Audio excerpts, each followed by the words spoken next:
語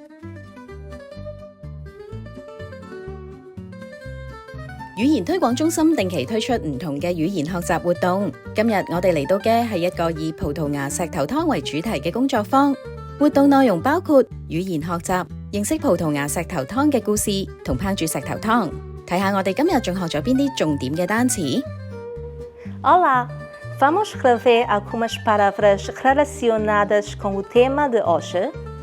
Feijão vermelho, 紅豆、 chouriço, 肉腸、 carne de porco, 豬肉、 sopa de pedra.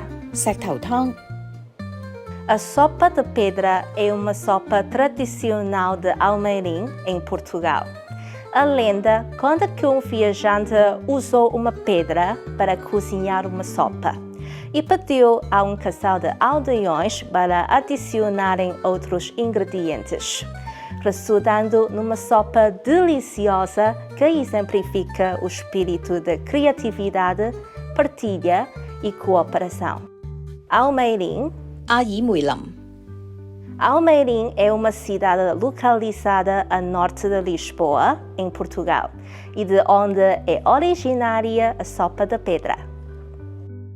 以上係今次活動學習嘅內容。想知道我哋仲學過啲乜嘢，又或者對我哋嘅活動有興趣，記得留意語言推廣中心嘅網站，我哋會定期推出唔同嘅語言學習活動，快啲掃描以下二維碼啦！